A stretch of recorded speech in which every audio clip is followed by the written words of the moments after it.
ಕತೆ ಹೆಸರು ಶಿವನ ನಂದಿ. ಕೈಲಾಸದಲ್ಲಿ ಶಿವ ಪಾರ್ವತಿ ಇರ್ತಾರೆ.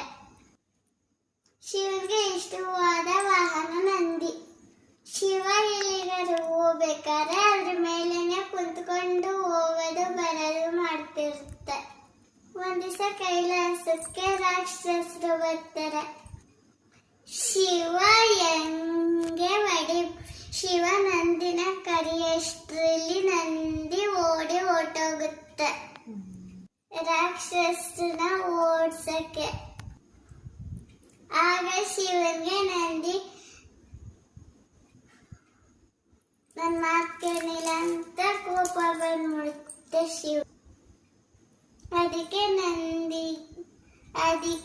ಶಿವ ನಂದಿಗೆ ಶಾಪ ಕೊಟ್ಬಿಡುತ್ತೆ.